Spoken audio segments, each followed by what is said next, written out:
Okay, now this led others, like Columbus, to explore a little bit more.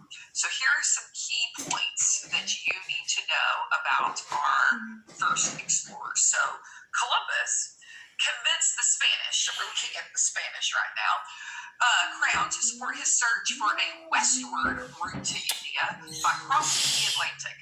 Of course, you all know, instead, he arrived in modern-day Caribbean geography, making the beginning of European exploration to the Americas, or marking the beginning of it. The Spanish colonization of the New World led to the domination and subjugation of most modern-day Central and South America in the name of God, gold, and glory. Religion, money, power, God, gold, and glory. Okay? Now let's talk about the French.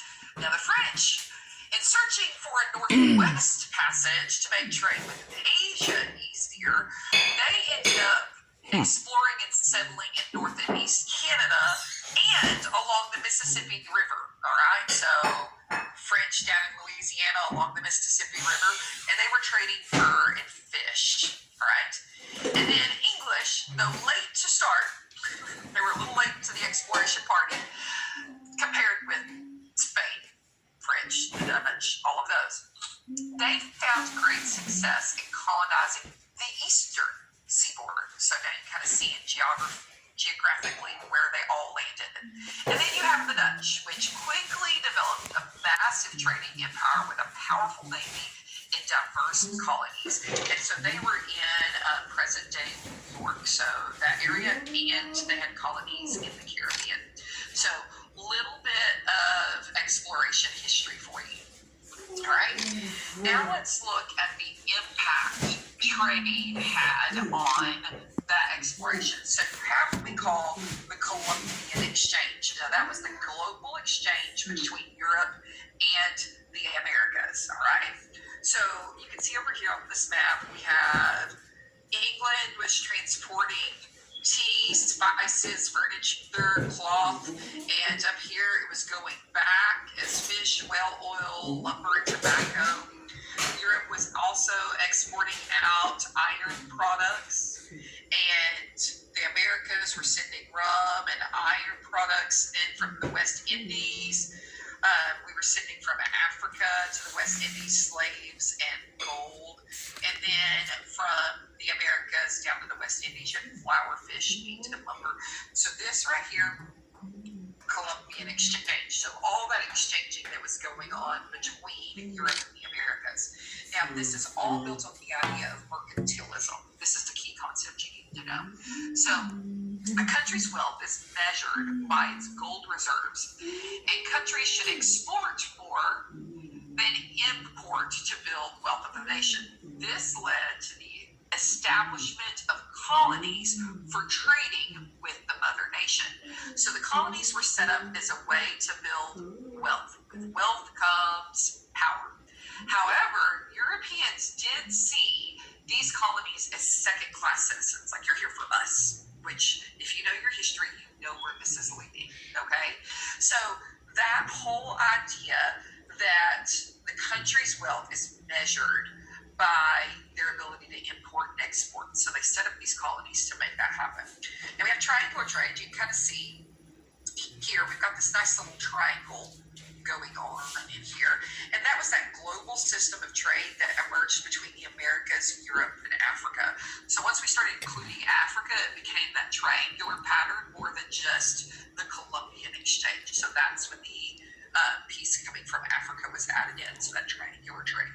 Okay, so trade was huge. Trade was huge. All right, now let's talk about some key things you need to know about the early exploration age. Some key people you need to know. Now, the first group of people is a group. All right, we have conquistadors. All right, young men, often second or third born, who did not have wealth waiting for them at home, sailed to the New World to claim territory in the name of Spain and clear the way for missionaries and amassed a huge amount of gold and silver. These people were called conquistadors. They were successful. The crown granted them a sizable share of the riches that they uncovered. Okay, So those are your conquistadors. They came from Spain. They were looking for God, gold, glory, money, power, prestige. Okay. God, Now, gold, Christopher and glory. Columbus was an Italian explorer who searched for alternate routes to India by traveling west. You need to know them. God, gold, across the and glory. Atlantic on 4 different trips. He made 4 different trips. He did not get there all in 4 one different trip. trips. Okay, so he convinced Spain to support him and actually fund this trip. Now, if you know anything, while Columbus miscalculated the circumference of the Earth, so he wasn't trying to find the Americas. He just miscalculated the circumference of the Earth by 1/3, and he landed in modern day Caribbean in 1492. He called the natives Indians because he thought he was in India. So Columbus had found a new world, and he encouraged other Spanish explorers to do the same.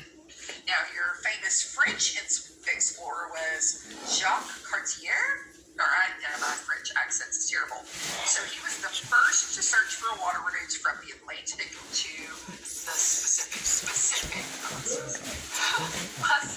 All right. So he led that French exploration.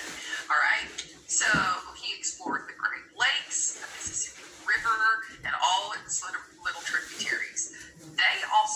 The French also founded Quebec, which is in present-day Canada, a large territory in Louisiana, which is why you have what we call the French Quarter down in Louisiana, and the French West Indies in the Caribbean. Okay. Now, last we have Sir Francis Drake. He led the English Navy to defeat the Spanish Armada and established England as the leading European naval power. So that's who he was. So those are key people, and your little group of people up here that Mama, you need come to on. know. All right, now let's shift gears, and we're going to talk about Show me. exploration in Texas for just a moment.